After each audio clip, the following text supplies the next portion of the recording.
Hello and welcome to my CSIS 570 final presentation, video aspect. Uh, so I want to first start off with my abstract, the NIST 800-53 document containing control groups. Those control groups are also called or known as families, and there are 20 of them in the NIST 853.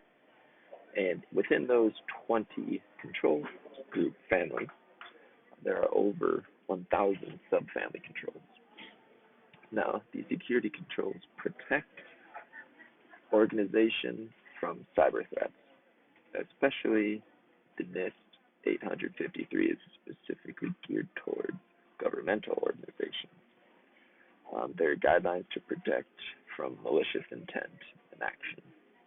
Um, Additional threats besides, I guess just to be more specific, are they could be, but they're not limited to cyber attacks, insider sabotage, human error, we've got malware and spyware, foreign government espionage, technical failure, and destructive forces of nature. That would be rain, fire, elemental, quite literally the elements of the earth. In today's society, the ever-increasing development of technology can make our lives easier as we merge aspects of our organizations and lives online. However, we also know that every action has an equal and opposite reaction.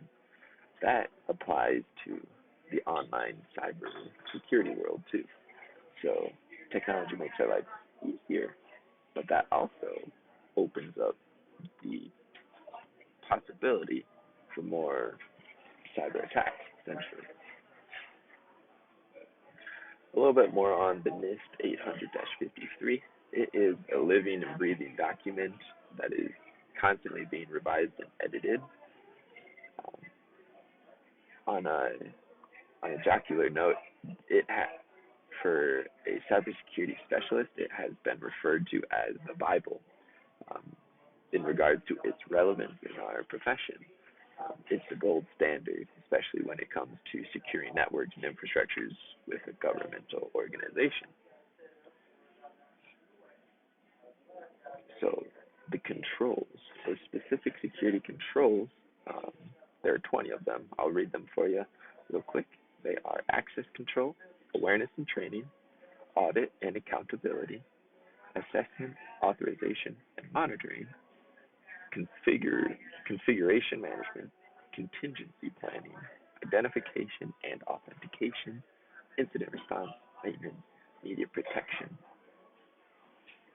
physical environmental protection, planning, program management, personnel security, personally identifiable information, processing and transparency, risk assessment, system and information integrity, system and communications protection, supply chain risk management. So all of those different controls are made specifically to help somebody who's trying to protect a governmental organization. Those are specific areas of interest that you want to secure when you're doing that.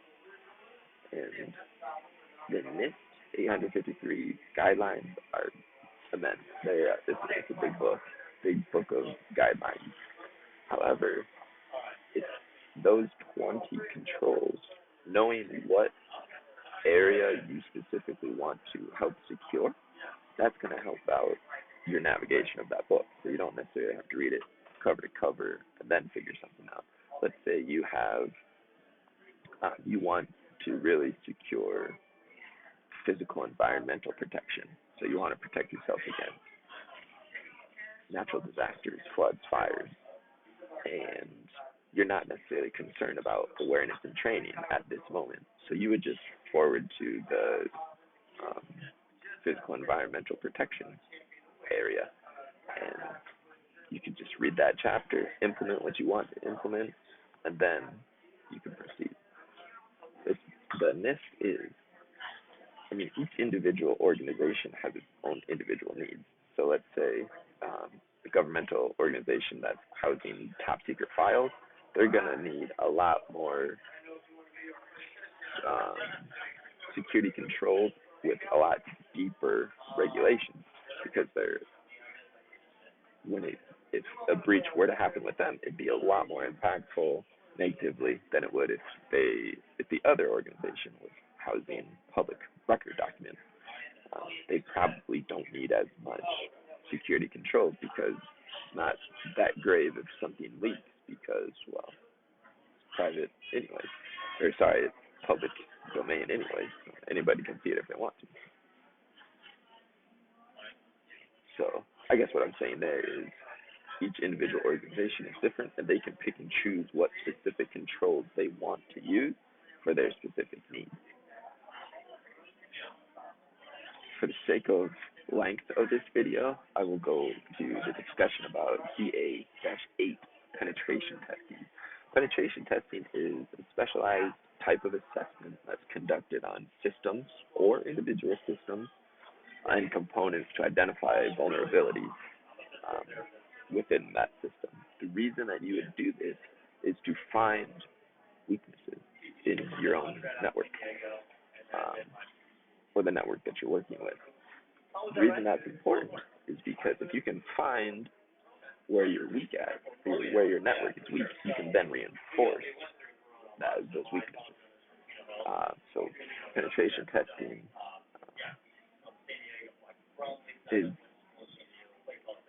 it's definitely needed when you're looking to secure or when you're looking to add another level of security and just if say your current level of security is right here, if you're looking to go to the next level, penetration testing is a great way to find out where you are currently in your security levels and how to update that.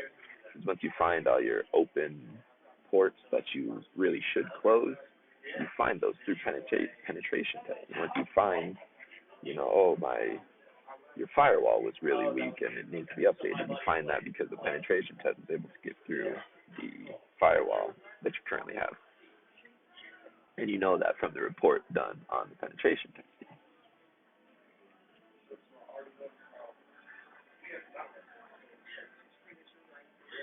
Right. Let's see. So, suggestions for an enterprise security system continued. A great first step in assuring your organization is prepared is to first run a risk assessment in order to document and understand your current level of security. Once you understand that, where you are at that time, then, kind of like I was saying with penetration testing, only then will you be able to see what's needed to improve what you currently have.